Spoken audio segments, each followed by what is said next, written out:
마태복음 6장 5절에서 15절 그리스도인의 경건, 기도라는 제목으로 함께 하나님의 은혜의 말씀을 나누고자 합니다. 얼마 전까지 코로나라고 마스크도 쓰고 다니고 손소독도 하고 여러 가지로 조심을 했었는데 이제 조금 지났다고 모든 게 다 끝난 것 같아요. 언제 그랬는가라는 게 생각이 가물가물한 것 같기도 하고 모든 게 다 지난 것 같습니다. 그러나 아직 사실 코로나라는 게 없어진 건 아니기 때문에 항상 건강 조심하시고, 특별히 요즘 환절기라 폐렴에 걸리시는 분들이 많으신 것 같아요. 건강 항상 조심하시기를 바랍니다. 자, 마태복음은 하나님의 나라가 무엇인가를 알게 하는 복음이에요. 하나님의 나라 이야기예요.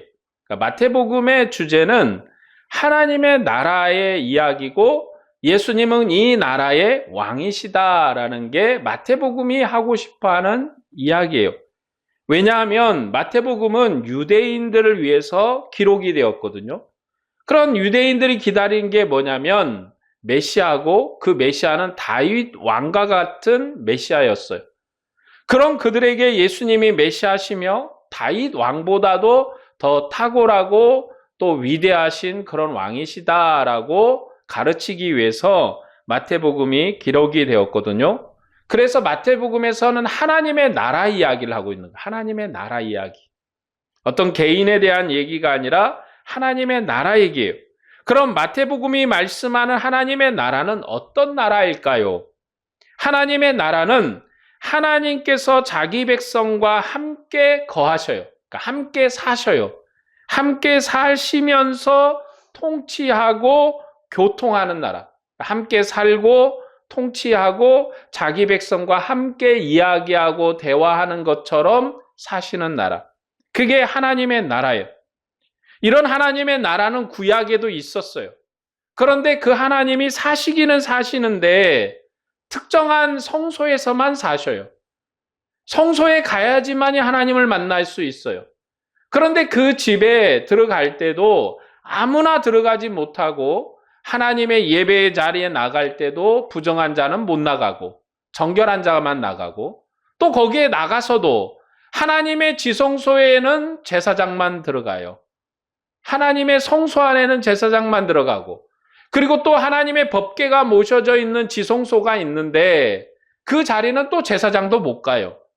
1년에 한 번 대제사장만이 하나님의 법궤 앞에 가서 백성의 죄를 고백할 수 있는 시간을 갖습니다. 그런데 그 시간도요, 즐겁고 행복한 시간이 사실 아니에요. 제사장도 그 자리에 나갈 때는 목숨을 걸고 나가야 되는 거예요. 하나님께서 자기 백성의 죄를 용서하시고 사랑하러 품어주면 살아서 나오겠지만, 하나님이 용서치 않으면 죽어서 나올 거예요. 구약에도 하나님의 나라가 있지만 그 나라는 두려움과 공포의 나라예요. 사실 두려움과 공포로만 있는 건 아니에요. 하나님이 자기 백성과 함께 한다는 것이 기쁨입니다.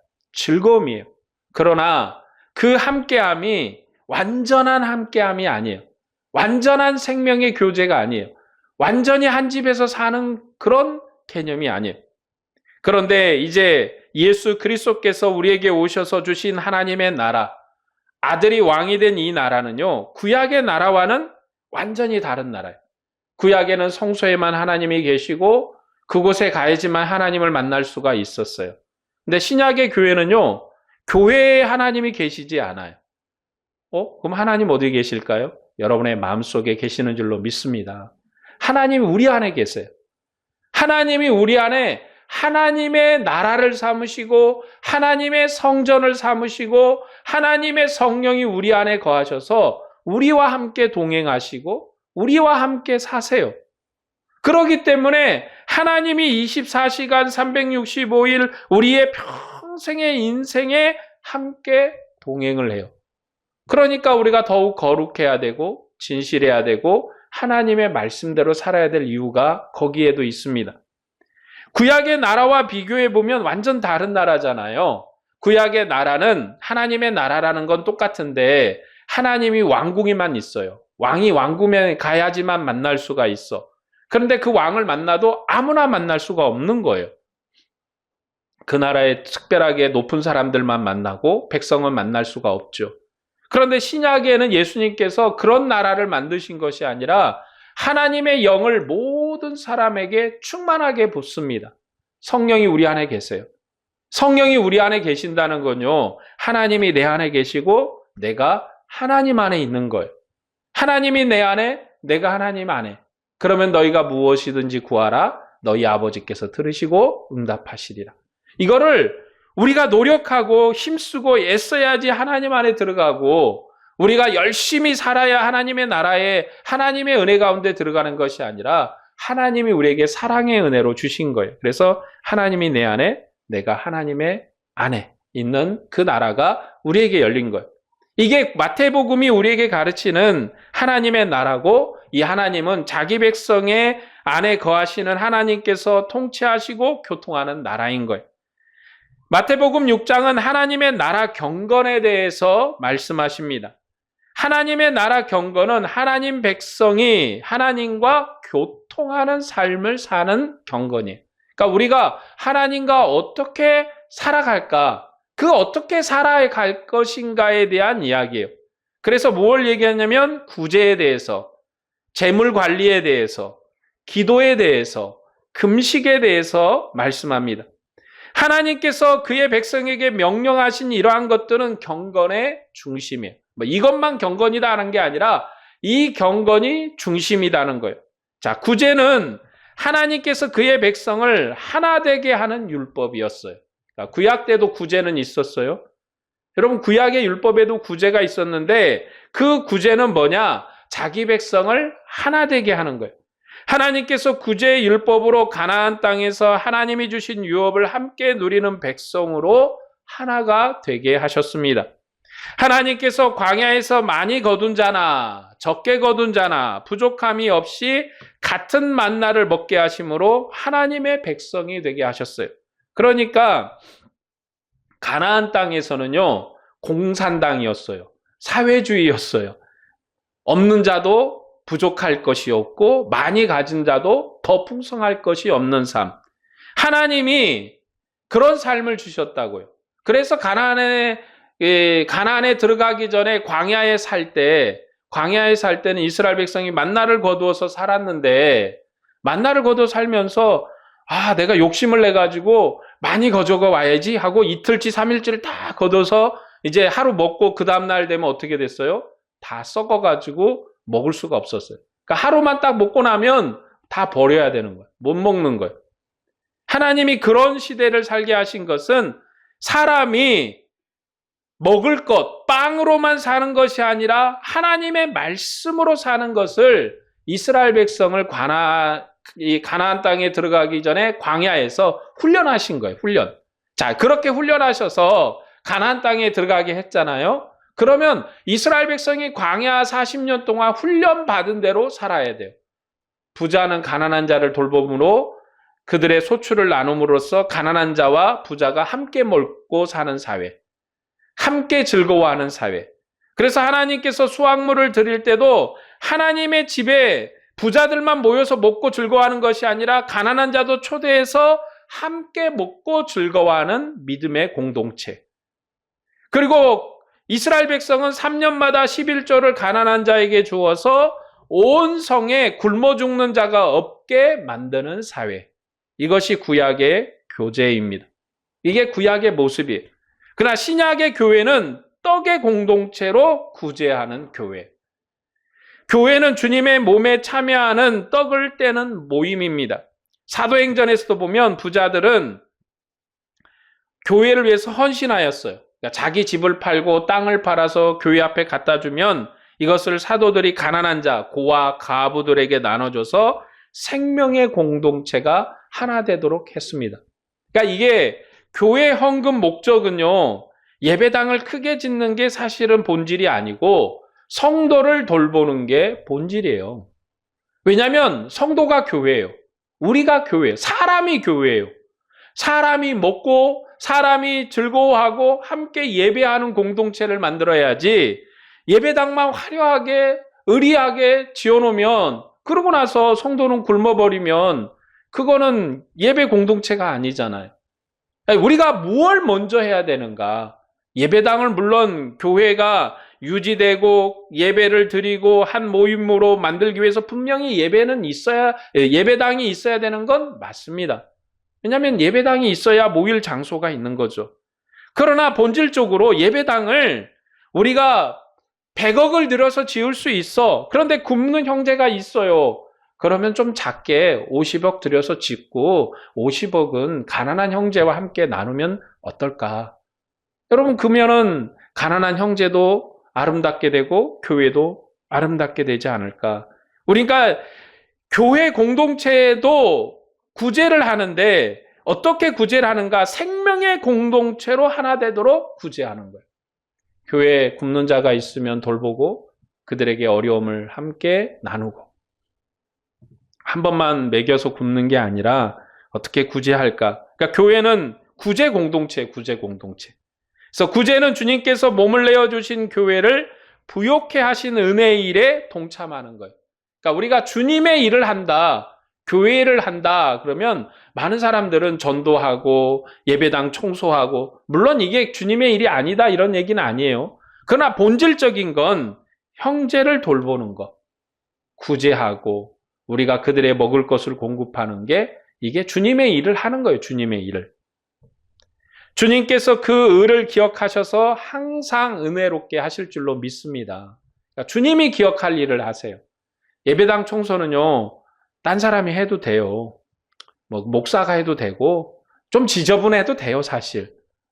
예배당에 막 피까번쩍, 전에 저희도 어렸을 때 항상, 이제 그거는 자기의 믿음이고 신앙이니까, 막 강대상을 반딱반딱반딱. 제가 어렸을 때 강대상을 물걸레로 닦았다가 권사님한테 되게 혼났어요. 왜 물걸레로 닦냐. 이게 나무라 썩는다고 그 광택약을 다 발라서 닦아야지 물걸레로 저는 그게 열심히라고 닦았거든요. 여러분 강대상이요. 썩으면 버리고 새로 사면 되잖아요. 그렇죠? 그러니까 본질은 제가 혼났다는 얘기를 하는 게 아니라 비품은요. 망가지면 버리고 새로 사면 된단 말이죠. 그러니까 사람은 살 수가 없잖아요. 사람은 굶어서 죽어버리면 그건 살 수가 없잖아요. 그렇죠? 그러니까 우리가 무엇이 본질인가? 오늘 이 마태복음은 구제에 대해서 얘기할 때 우리가 하나님의 은혜 안에 생명의 공동체다. 구약 때도 그렇게 했어요. 그러면 신약의 교회는 어떠해야 될 것인가를 말합니다. 자, 그러면서 기도는 하나님께서 자기 백성과 교통하게 하시는 율법이었다 말씀합니다. 구약의 하나님 성소는 하나님께서 제사장에게 말씀하시고 제사장은 그의 백성을 대신해서 기도하는 것입니다. 그래서 하나님의 성소는 만민이 기도하는 집이에요. 여러분 구약의 기도는요. 하나님 앞에 백성이 직접 나가서 기도하는 건 없어요. 누가 나가서 기도합니까? 제사장이 나가서 기도를 해요. 대신. 왕에게 가서 대신 말하는 거죠. 그러나 백성은 성소를 향해서 기도를 해요. 성소를 향해서 기도하면 백성의 그 기도를 들은 제사장이 나가서 기도합니다. 하나님의 음성을 들으세요. 이래서 만민의 기도하는 집이라 하는 거예요. 제사장이 백성의 대표가 돼서 기도하기 때문에 만민이 기도하는 집이에요. 제사장이 기도하는 곳이 성소고 예배의 처소인 그러한 성전이지 모든 백성이 그 자리에 나가가지고 여러분 제사장 외에는 성전에 출입이 허락이 안 되는 거예요. 평상시에는. 예배 때 이제 번제물을 가지고 나올 때 성소 문 앞에서 제사장이 받아서 들고 들어가는 거예요. 그 옆에 특별한 경우가 아니면 번제 드릴 때 그 옆에 서서 이렇게 구경하는 게 없어요.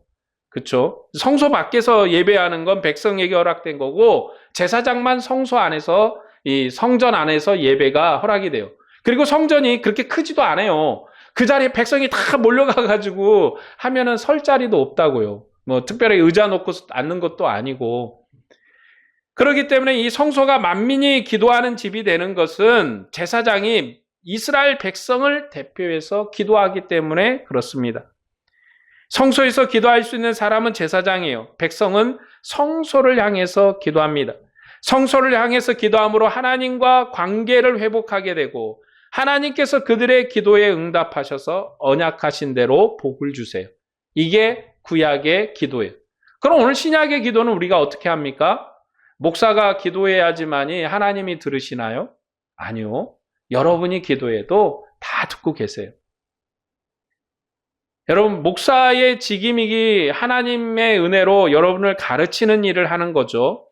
이것은 은사의 일이고 당연히 봉사의 일이기 때문에 함께 신앙의 마음을 담아서 기도해 드리는 것이지 꼭 목사가 기도해야지 응답되는 게 아니에요. 하나님은 목사의 기도나 여러분의 기도나 동일하게 다 듣고 계시는 줄로 믿습니다. 다 듣고 계세요. 예배는 하나님의 이름을 불러서 서운하고 감사하고 경배하는 것이 예배예요. 하나님께서는 아침과 저녁으로 하나님께 제물을 드리라고 명령하셨고 백성은 그 시간에 성소를 향해서 경배를 했습니다. 이것이 구약의 율례이고 구약의 예배예요. 그러니까 아침 저녁으로 제물을 드려요. 근데 신약의 교회는 그리스도의 몸에 참여해서 떡을 떼며 기도하기를 전혀 힘쓰는 생명과 기도 공동체예요. 이것이 구약과 신약 예배의 다름입니다. 그러니까 한마디로 얘기하면 구약은 일주일 동안 헤어졌다가 한번 만나는 시간이고요. 신약은 매일 사는 거예요. 매일 부부가 살듯이 같이 사는 거예요. 그러니까 매일 교통하면서 살아요. 특별한 어떤 형식이 없어도 생명의 공동체로 생명의 기도로 함께 사는 것입니다. 이러한 모습은 사도행전에서 찾아볼 수가 있는데 사도행전 2장 42절에서 47절 말씀에 이렇게 기록하고 있습니다.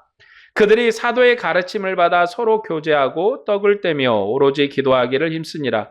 사람마다 두려워하는데 사도들로 말미암아 기사와 표적이 많이 나타나니 믿는 사람이 다 함께 있어 모든 물건을 서로 통용하고 또 재산과 소유를 팔아 각 사람의 필요를 따라 나눠주며 날마다 마음을 같이하여 성전에 모이기를 힘쓰고 집에서 떡을 떼며 기쁨과 순전한 마음으로 음식을 먹고 하나님을 찬미하며 또 온 백성에게 칭송을 받으니 주께서 구원받은 사람을 날마다 더하게 하시니라. 이것이 사도들이 모였을 때 예배예요. 성소에서도 예배하고 집에 가서도 떡을 뗐다. 이 사도행전에서 떡을 뗐다 이 말은요, 예배했다 이 말이에요. 왜냐하면 예수님께서 돌아가시기 전날에 성만찬을 하시잖아요. 그게 이제 성찬의 기초가 됐는데 백성이 가서 집에 가서 떡을 뗐다. 사도 성경에 기록한 건 밥 먹었다 이런 뜻이 아니고 예배했다 이런 의미입니다. 자, 오늘은 외식하는 자의 기도와 천국 백성의 기도에 대해서 함께 나누려고 합니다. 주기도문은 다음 주에 말씀을 드릴 거예요. 먼저 외식하는 자의 기도에 대해서 살펴보겠습니다. 본문 5절 말씀입니다. 또 너희는 기도할 때 외식하는 자와 같이 하지 말라. 그들은 사람에게 보이려고 회당과 큰 거리 어귀에 서서 기도하기를 좋아하느니라. 내가 진실로 너희에게 이르노니 그들은 자기 상을 이미 받았느니라. 본문에서 말씀하는 외식하는 자는 거짓된 자, 나쁜 놈 이런 뜻이 아닙니다. 옛사람 이스라엘에 대해서 말하는 거예요. 옛사람 이스라엘이 전체적으로 외식을 했다.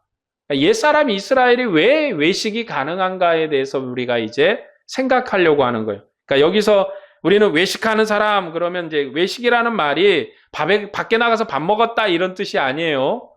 요즘 이제 아이들이 좀 이렇게 의미를 잘 모르는 단어의 의미를 잘 모르는 분들도 가끔 있다고 하더라고요. 이제 외식했다는 게 밖에 나가서 밥 먹었다 이런 것이 아니라 이 외향과 내향, 그러니까 겉의 모양과 이 속의 것이 다르다라는 의미의 외식을 얘기하는 거예요. 자, 산상수훈은 이스라엘을 개혁하는 내용이 아니에요. 이스라엘과 율법을 완성하고 대체하는 종말의 천국을 설립하는 것입니다. 그래서 여러분 마음이 진실한 믿음은요 모든 시대에 하나님 백성의 본질이에요. 마음이 진실해야 돼.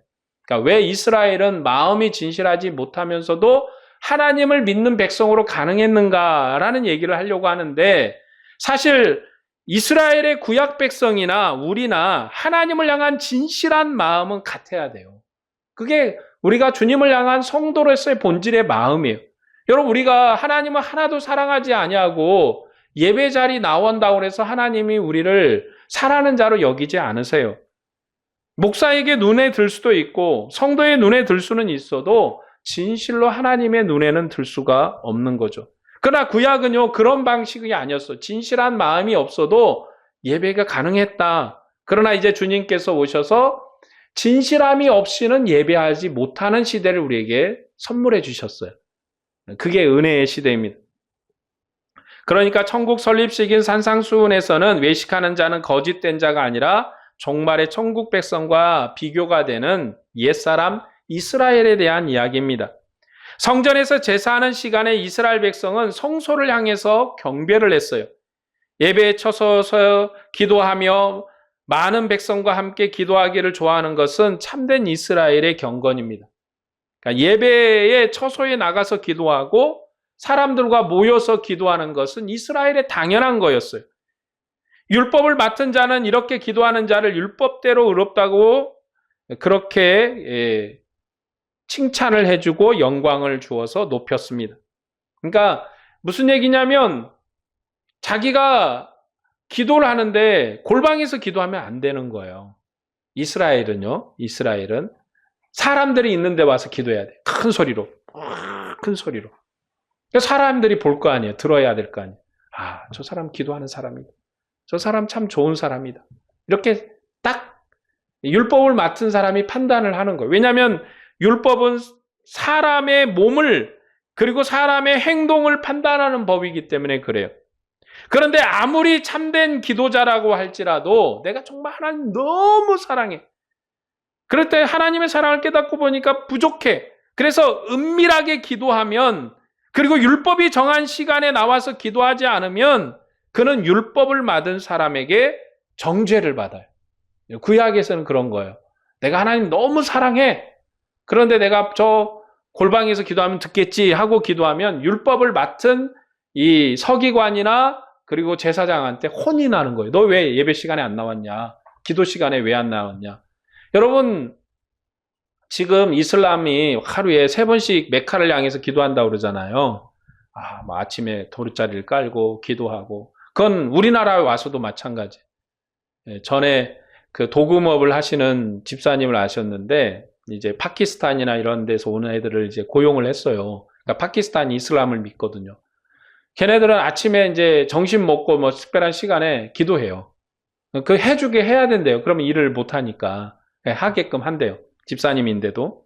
그건 그 사람의 믿음이니까. 근데 우리는 그런 모습을 보면서 야, 믿음이 좋다. 우리나라까지 와서 저렇게 돗자를 피고 기도하는구나. 근데 여러분, 그것은 신앙이 없어서 그냥 가서 무릎 꿇고 눈만 감으면 되는 거예요. 근데 그 파키스탄 친구들이 여러 명 있어요. 그래서 서로가 감시가 되는 거야. 서로가 판단이 되는 거야. 너 믿음이 없다. 근데 믿음이 없어도 그냥 무릎 꿇고 누워서 있으면 믿음 있는 사람이 되는 거예요. 그게 바로 율법하고 똑같은 거예요. 율법에 이스라엘 백성도 다 그렇게 한 거예요.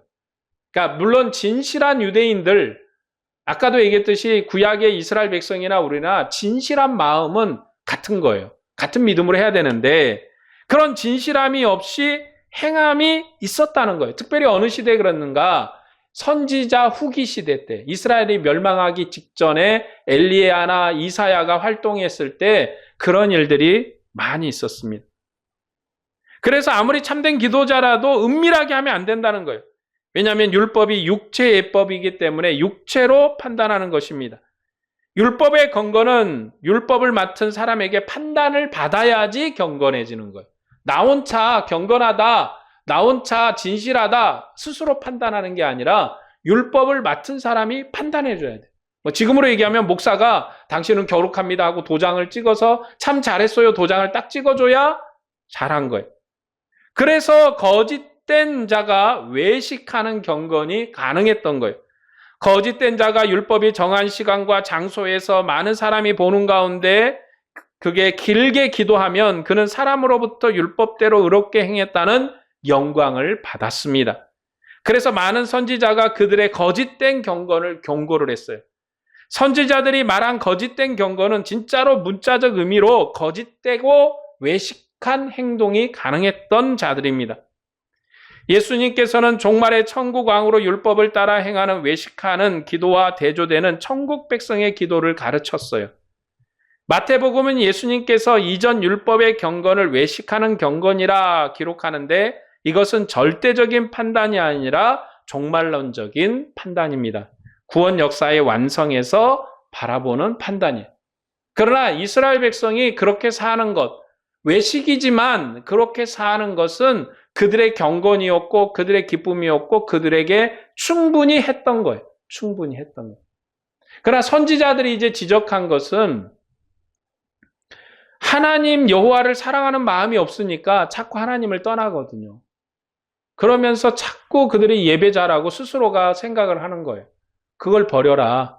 너희의 행동을 개혁해라. 그러니까 선지자들은 율법 안에서 이스라엘을 개혁하는 사람들이에요. 그래서 그걸 개혁하라고 얘기합니다.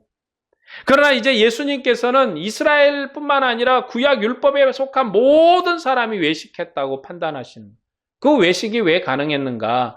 그들은 행위로 행하는 삶을 살았기 때문에 그런 외식이 가능할 수밖에 없었다. 그러나 주님이 여시는 나라, 주님의 나라는 외식이 불가능한 나라를 열었다. 외식이 불가능한 나라를 연 거예요. 율법은 사람의 판단을 구하는 경건으로 삽니다. 그러나 그리스도인의 경건은 은밀한 중에 보시는 하나님의 판단을 구하는 경건이에요. 교회는요, 목사도 성도도 목사도 장로도 누구를 판단하지 않아요. 여러분, 우리는 사람을 판단하면 안 돼요. 저 사람은 예배, 새벽 예배도 나오고 철야 예배도 나오고 그러니까 참 진실한. 아니, 안 그럴 수도 있어요. 진짜로. 안 그럴 수도 있어요. 그냥 나오는 수도 있어요. 한 가지 이제 예를 들어보자면 어떤 사람이 무척 바빠요. 사업을 해야 되지, 또 직장 생활을 해야 되지, 너무 바빠. 그런 와중에 시간을 쪼개가지고 주일날 어떻게 하루라도 예배를 드리고 가야겠다고 시간을 쪼개서 예배를 드리고 가는 사람하고 여러분 하루 종일 집에서 놀아요. 아침에도 놀고 밤에도 놀고 낮에도 놀고 할 일이 없어.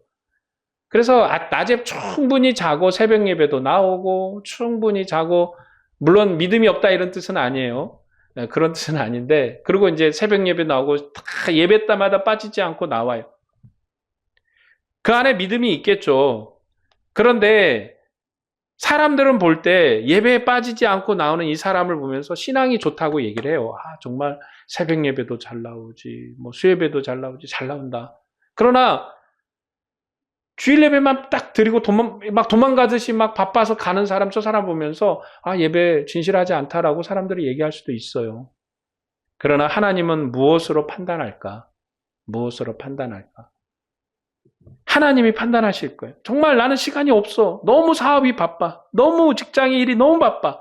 그런 중에서도 내가 예배를 꼭 드려야겠다는 간절한 마음으로 어떤 사업에 큰 이문이 남는 일이 있어도 포기하고 그 시간은 꼭 예배를 드려야겠다고 나오는 그 사람의 믿음과, 물론 그것이 다 믿음의 진실함이라 말할 수는 없겠지만 그런 예배와 내가 시간이 널널한 중에 예배하는 자의 예배와 과연 무엇이 어떻게 판단이 되어질까? 그런 얘기입니다. 그러니까 사람이 판단하지 않아요. 그래서 교회는요, 사랑의 법은 받았어요. 사랑해라. 서로 사랑해라 라는 명령을 받았는데 교회는 구약처럼 사람을 판단하는 법을 받은 바가 없어요. 구약은요, 사람을 판단하는 법을 주셨어요. 제사장이 가가지고 문둥병이 이제 걸렸는데 피부병을 보고 이건 피부병이야? 이거는 문둥병이야? 판단할 수 있는 법을 받았어요. 그러니까 신약의 교회는 어떤 판단의 법도 받은 바가 없어요. 우리에게 주신 법은 뭡니까? 오직 사랑해라. 사랑해라. 여러분, 어떤 걸로 판단할 겁니까? 의복을 입은 걸로 판단을 해요? 먹는 걸로 판단을 해요? 말하는 걸로 판단을 해요? 아니요. 사랑으로 품어주는 것 외에는 우리가 할 게 없어요. 율법은 사람의 판단을 구하는 경건이지만 그리스도인의 경건은 은밀한 중에 보시는 하나님의 판단을 구하는 경건. 이스라엘은 모세와 선지자를 통해서 주신 육체의 예법인 율법을 따라 살며 율법을 맡은 사람의 판단을 구하면서 살았습니다. 천국 백성은 아버지께서 보내신 아들에게서 하나님의 음성을 직접 들으며 아버지의 판단을 받는 삶을 사는 거예요. 우리는 아버지의 판단을 받습니다. 이것이 구약 백성과 신약 백성의 다름이에요. 구약 백성은 사람의 판단을 받고 우리는 아버지의 판단을 받습니다. 그러면 우리가 어떻게 기도해야 될 것인가?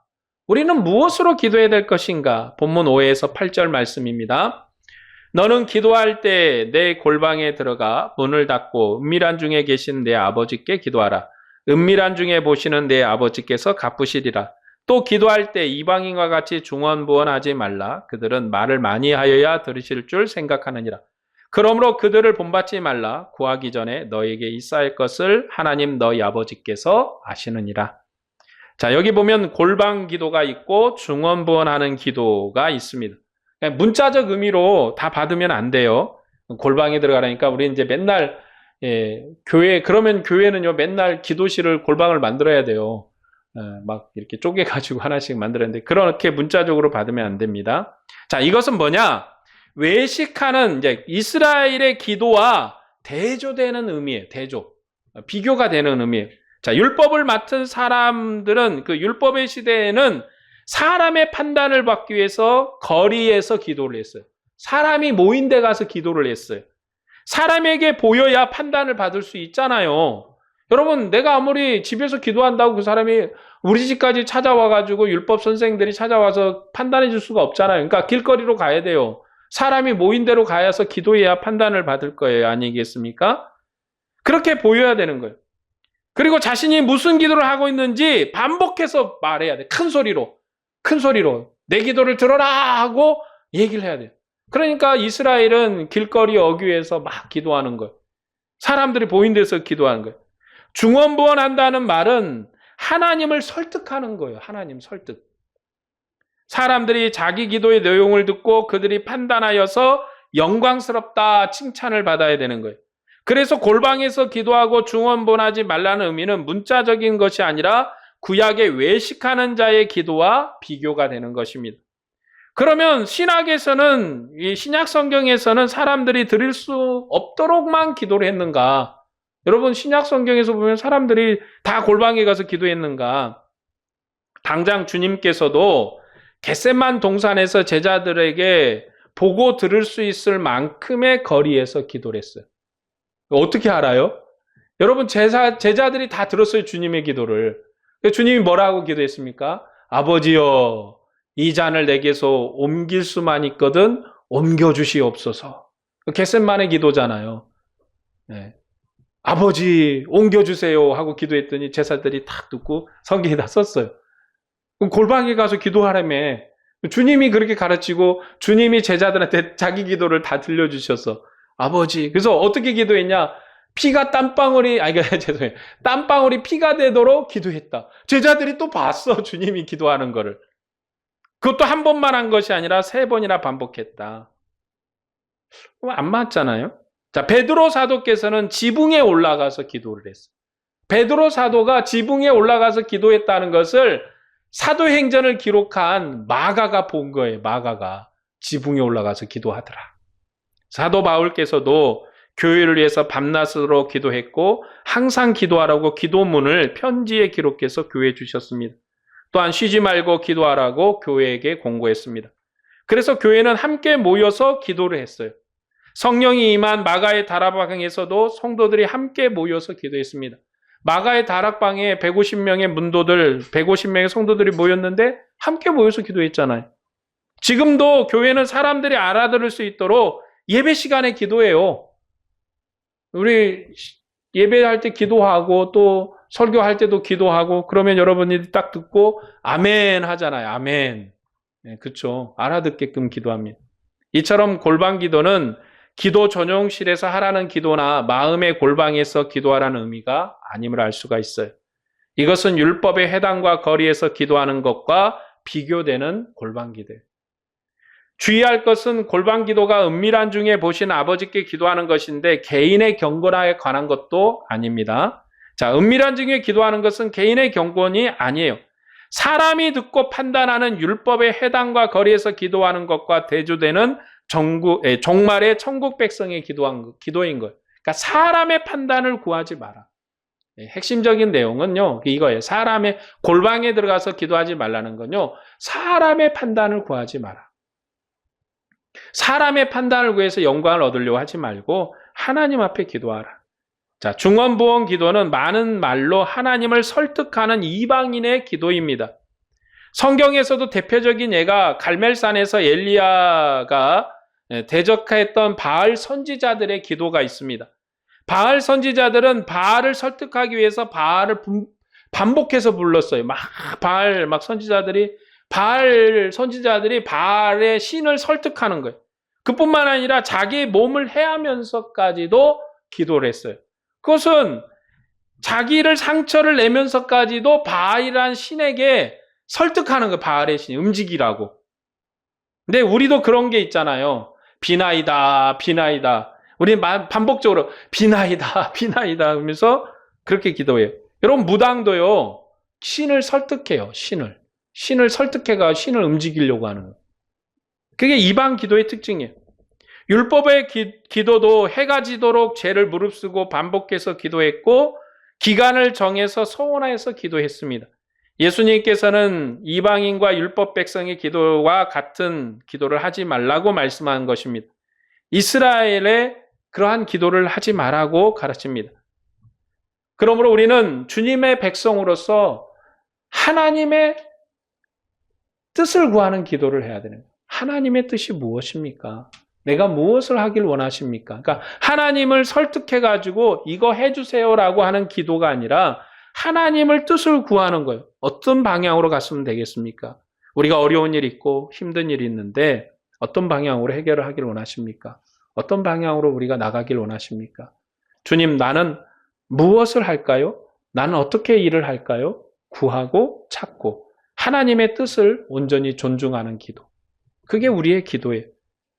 오늘 말씀을 정리하겠습니다. 우리는 천국 백성이고 하나님 아버지께 기도하는 백성입니다.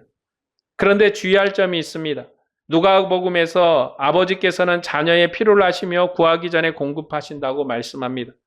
이 말씀의 문맥을 무시하고 문자적인 의미로 받는다면 교회는 전혀 기도할 필요가 없게 되는 거예요.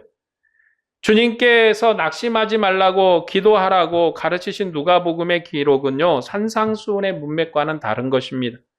누가복음의 기도는 의인의 기도예요. 의인은 낙심하지 않고 마음에 굳건하게 서서 쉬지 않고 기도하며 하나님께서 응답하실 것입니다. 그러나 산상수훈은 마태복음이고 천국의 설립식이에요. 예수님께서는 종말의 천국은 하나님이 자기 백성의 아버지가 되는 친밀한 교제의 나라임을 가르쳤습니다. 예수님께서는 하나님의 아버지가 되신 천국의 친밀함을 강조하면서 모든 필요를 아시고 공급하시는 아버지 하나님께 기도하라라고 가르칩니다. 부활의 교회는 주님의 상에서 주님의 피와 살에 참여함으로 떡을 떼는 생명의 공동체이고 주님의 이름을 부르는 예배 공동체입니다. 아버지와 아들이 항상 하나이시며 사랑하시는 것처럼 교회는 아들 안에서 하나가 되어야 되고 아버지와 사랑 안에 있어야 되는 거예요. 교회의 머리 되신 주님께서 그의 영광을 풍성하게 하셔서 그의 지체인 교회에게 공급하십니다. 주님은 우리가 구하기 전에 우리에게 넘치도록 공급하시는 주님이세요. 사람에게 보이려고 기도할 필요도 없고 우리는 오직 주님만을 소망하면서 주님 안에서 기도해야 됩니다. 우리는 사도 바울이 데살로니가 교회에 말씀하신 내용을 들어야 됩니다. 데살로니가 5장 16에서 18절에 사도 바울이 우리에게 이렇게 말합니다. 항상 기뻐하라, 쉬지 말고 기도하라, 범사에 감사하라. 이것이 그리스도 예수 안에서 너희를 향하신 하나님의 뜻이니라. 기도하겠습니다.